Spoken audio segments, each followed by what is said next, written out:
morning. So today we are starting our third installment of our baby chick care videos. We are upgrading all the elements in the baby chick house today. So food and water. They've grown very nicely in the last 2 weeks. Their down's fallen out, they're getting little feathers. They're pretty skittish.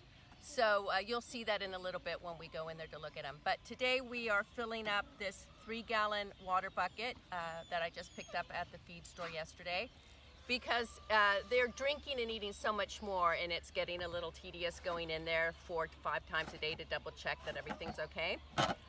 So we're going to fill this up with clean water. On the farm we use well water, so I actually think this is the best water in the world.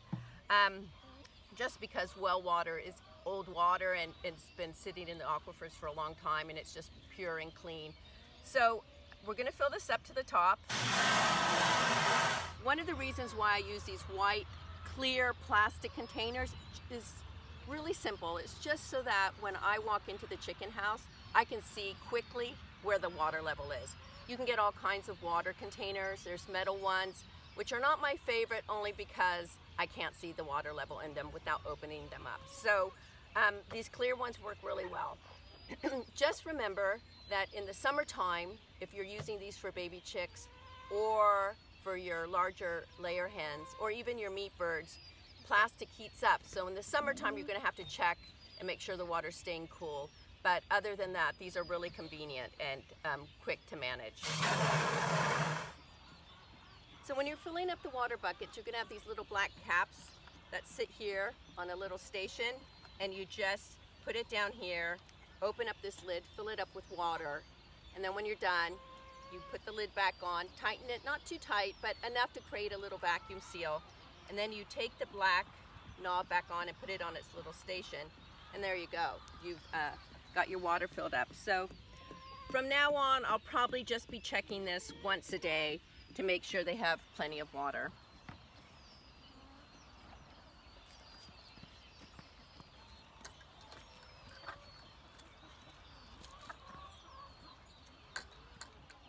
So while we've been raising the baby chicks, we've been keeping this plastic covering over their little nursery area. It's, let's see, it's November, the end of November, the day after Thanksgiving. So the weather's been a little chilly at night, but today's actually a warm day. So we are going to open up the plastic for 2 reasons. One, to cool off their baby chick house a little. And the second benefit, which I think is equally as important, is to get them used to all the sights and sounds in the hen house, so they can get used to seeing the chickens walking by and kind of start calming down a little bit. So we're going to open this up, and we're going to take out their old water containers.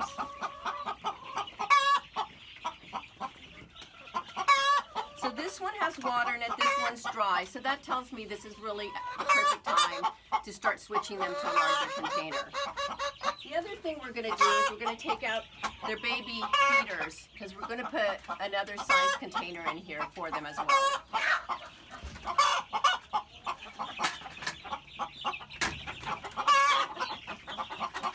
And the other thing we're going to do right now, because it's such a beautiful day, is we're going to turn off one of these heat lamps. So they're only going to have one.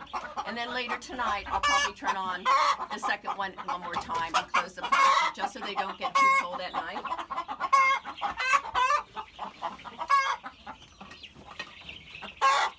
Okay, so let's put this in. And now we're going to go get their new feed bucket and give them breakfast. So this is a 12-pound popper. Usually you hang it on this thing, but I don't have anything to hang it on in the baby chick house, so we'll just set it on the ground. And we keep our baby chick food here in these garbage cans, because the one thing about having chickens is eventually the feed will attract either rats or mice. So putting them in a plastic garbage can doesn't work. I learned that the hard way. It totally got invaded. So for the last 10 years, we've just been using metal garbage cans. It works really well. You can buy medicated feed or non-medicated feed.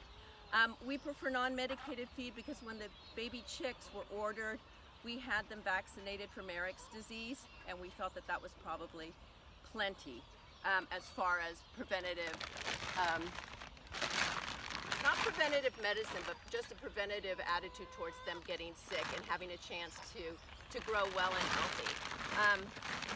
So we keep a little scooper in here so that we can control the feed better instead of pouring it out of the bag and possibly spilling it on the ground, because chick feed is expensive, and so are layer pellets when you have laying hens. We're just going to fill this up, and they will be eating baby chick food for a couple months. Maybe as long as 3 or 4 months, actually. Okay. There's a little clump in there that I'm taking out. Sometimes you find those. I just don't like having them in the chick feed because I'm worried about mold or the moisture in this little clump. So I'm just going to toss it over the fence for the layers. They can peck at that. Okay, let's take this into the baby chicks. So now we're going to feed the baby chicks their food for the day. We put it in this new hopper so that I don't have to keep coming in here and checking their feed for the rest of the day.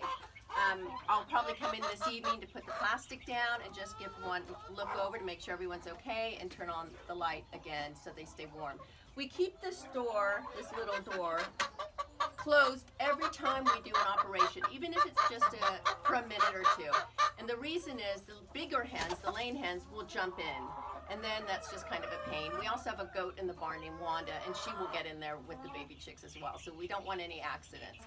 So it's good to have some little practices if you're combining animals or you're in a closed space with other domestic livestock, just to keep the babies comfortable, warm, and free from injury. So even though it may seem like a little redundant and you're just gone for a second, a lot can happen in just a few minutes. So here's their hopper. We're just setting it in here.